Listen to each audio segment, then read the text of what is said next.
Hi everyone, Sophie again.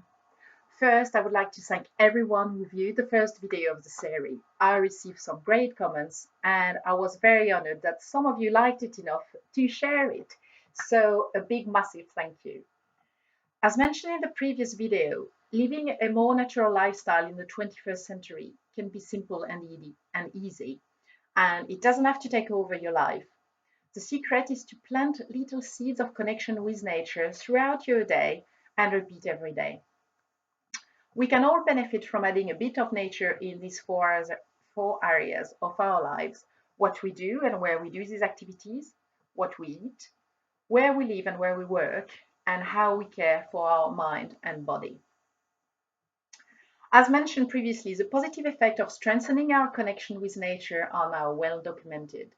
Better physical and mental health, lower stress level, sharper focus, better sleep, increased creativity. Unfortunately, the negative effects of lacking connection with nature are also well documented, and especially on the mental health section.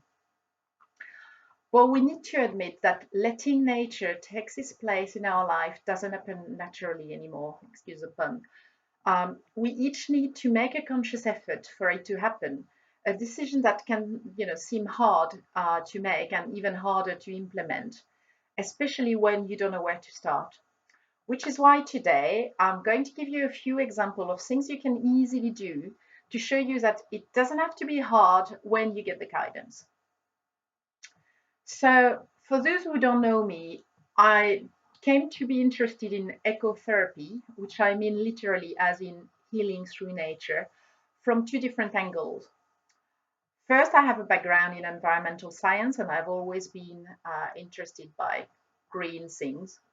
But I also experienced firsthand the healing and caring power of nature after having been diagnosed with anxiety and depression in the past.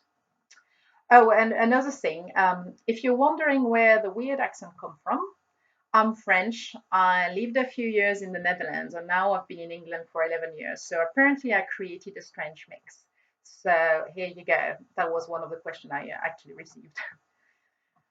Okay, so here we go with concrete examples of small action you can take in your daily life. Okay, you're gonna love the first one. It's very easy. Put a picture of a beautiful natural landscape as your screen background on your computer or your phone or tablet.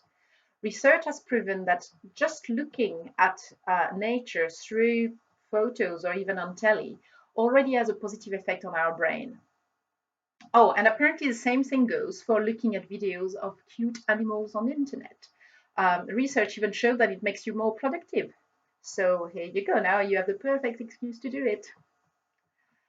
Another option would be to try a walking meeting at work, especially if you have a park nearby. If you need to justify it to your boss, tell him or her that research shows that nature boosts productivity and increase creativity and out of the box thinking.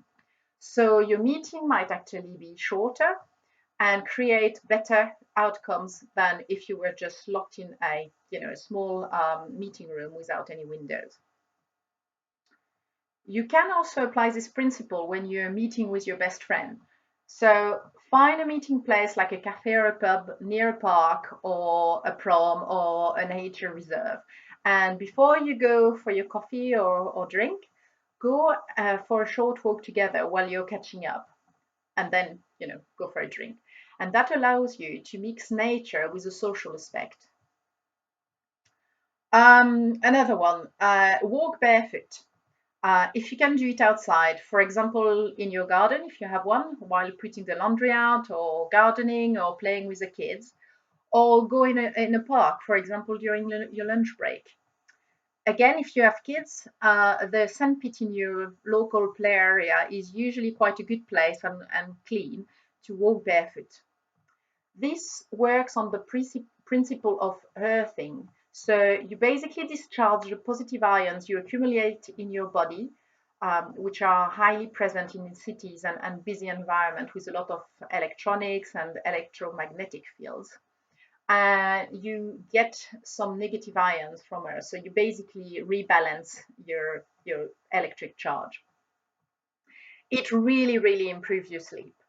Well, if you do it regularly, just a one-off might not work, but do it regularly and it really, really does work. Even if you cannot walk barefoot outside, do it indoor.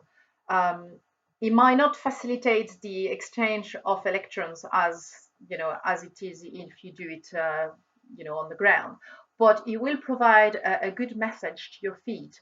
So that will give you plenty of benefits all over your body through the reflex points on our soles. And it will also improve your posture because we were built to walk barefoot, so that's always a bonus. If you can't walk, you can just sit on a chair or bench outside, remove your shoes and put your feet on the ground or in the grass and do that, stay there for 15 minutes. Again, perfect for a lunch break. Looking at what you eat, I would always recommend buying organic food.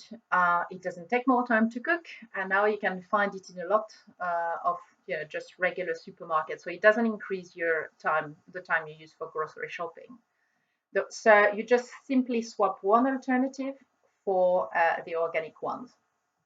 There are still lots of debates whether organic food has more nutrients or not, but one thing is for sure, organic vegetables and fruit will not be covered in pesticides, which means that you only need to rinse them to remove any grit of ground there might be, but you don't necessarily need to peel them. So you're actually gaining time when you're prepping your food.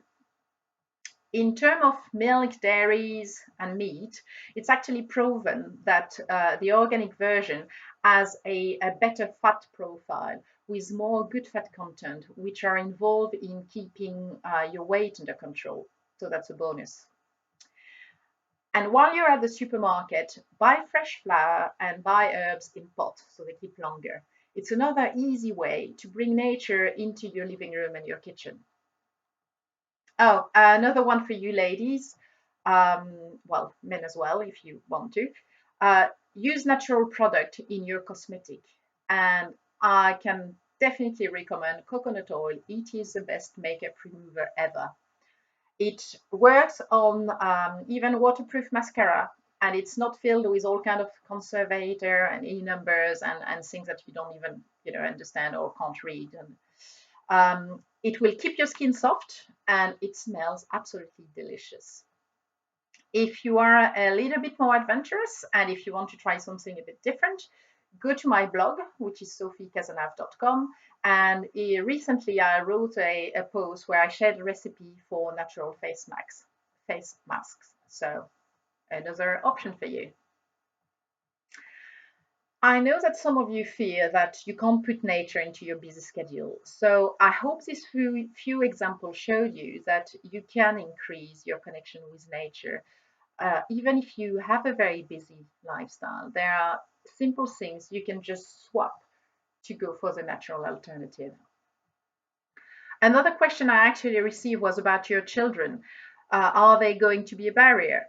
So I'm not sure if the question was asked possibly because, again, they take a lot of your time, or maybe you are afraid that they won't like it. Anyway, if you have children, it's even more important to develop a natural lifestyle because you have to build their own connection with nature. It seems that as adults, the benefit we get from connecting with nature has deep roots in the type and the frequency of experiences we had with nature as kids. So to put it simply, the more and the closer you've been in contact with nature in your childhood, the easier we can find it as adults to keep some connection and to rebuild some if we stray. So go on, take your kids with you in your natural experiences and all these testing that you're doing to try to live a more natural lifestyle and make that as sharing moment with them. Even the small ones, they usually like it. And in addition, for children, there is a great benefit of having a happier, chilled, and more energetic parent. Sometimes the difficulty comes in knowing what you do.